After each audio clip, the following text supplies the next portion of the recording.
Bom dia, pessoal. Bom dia a todos. Sejam bem-vindos ao nosso podcast, onde nós vamos buscar entender um pouco mais sobre o estudo de corte retrospectivo. E para isso, nós estamos aqui com o nosso amigo Braz, nossa amiga Isabela, né, para saber um pouquinho referente a esse estudo, né? Antes de tudo, precisamos entender referente a esse tipo de estudo, e eu vou me direcionar ao Braz, que é a pessoa mais adequada para ter esse conhecimento e explanar para a gente sobre esse estudo.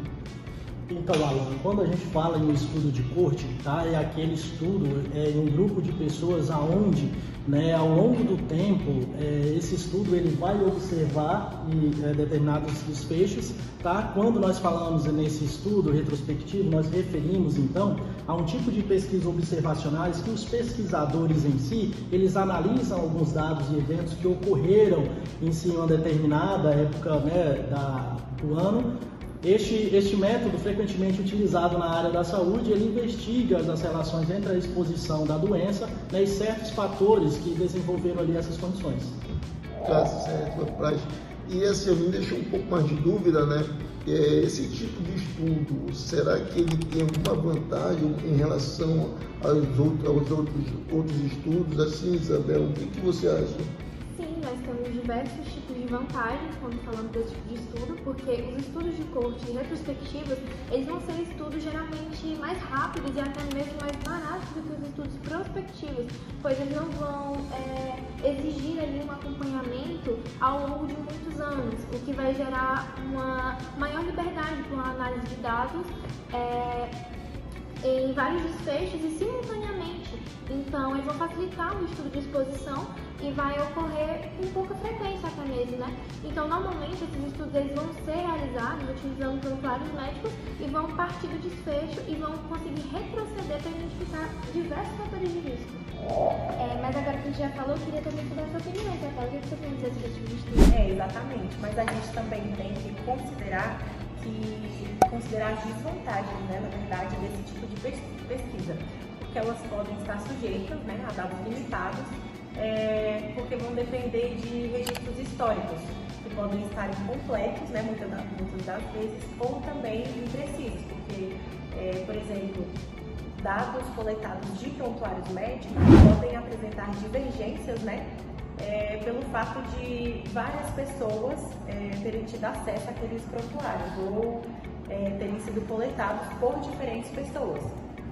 Então, a gente tem também, né, além desse problema, um risco de viés de seleção. Porque assim, como os dados já foram coletados, eles podem também não representar a população geral daquele local. Muito bom, Isabela. Eu te agradeço as informações. Acho que deu para esclarecer bastante com algumas dúvidas que eu estava tendo. Mas diante disso, vai tirar um pouco mais, né? Eu queria saber de ti, Braz, se há algum exemplo que tu possas me dar para abrir mais a minha mente pelas informações que a nossa amiga Isabela já nos passou. Tu tens alguma coisa que possa nos direcionar mais ainda para esse estudo? Alan, um exemplo bom que nós trouxemos sobre o estudo de corte, tá? Foi um estudo onde foi realizado, né, e publicado em 2020, que analisou a relação entre tabagismo passivo, né, e doenças respiratórias em crianças. Braz, dando só um complemento nisso que você está falando, que eu acho muito interessante, a gente estava debatendo sobre isso, eu acho muito importante citar que durante essa pesquisa, os pesquisadores eles conseguiram coletar dados históricos médicos e até mesmo os questionários, o que garantiu assim, uma precisão e uma inclusão criteriosa dos participantes que estavam participando desse estudo, o que deu, a partir desses desfechos, foi possível realizar um estudo retrospectivo bastante eficaz, porque eles também utilizaram de uma análise de estatísticas, o que controlou uma grande gama de variáveis de confusão, o que aumentou a robustez desses resultados. E eu queria muito saber, Isabel, o que você achou sobre isso? Sim.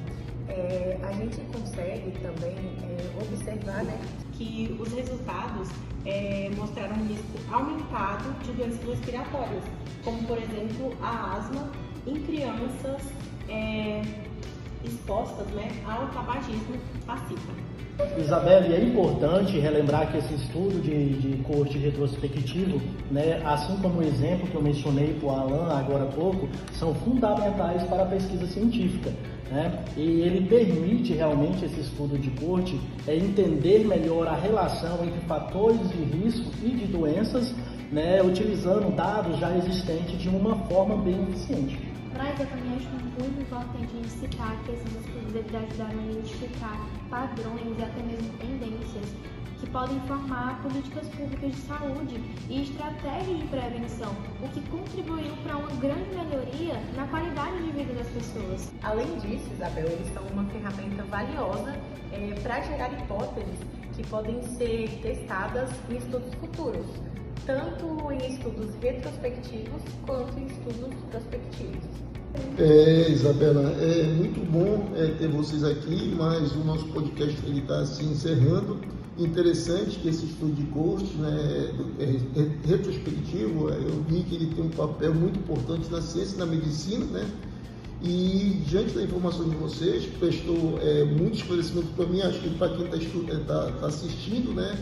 E esse assunto, acredito que tem um pouco mais para ser discutido, mas não tenho mais tempo.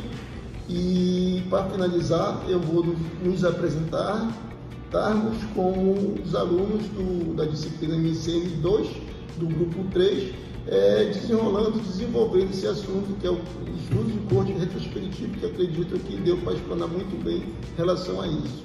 Muito obrigado, Dade, muito obrigado, Isabela. Dessa vez eu não errei os nomes. Obrigadão.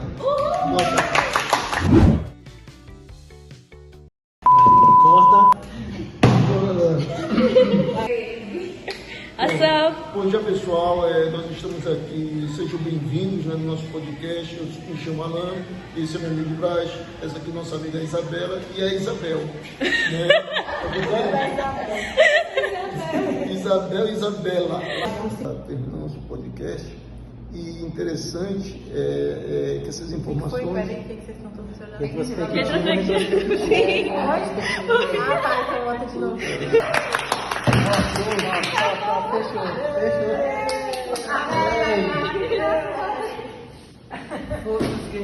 Acho que a minha primeira fala naquela hora testando, do meu primeiro, ficou melhor.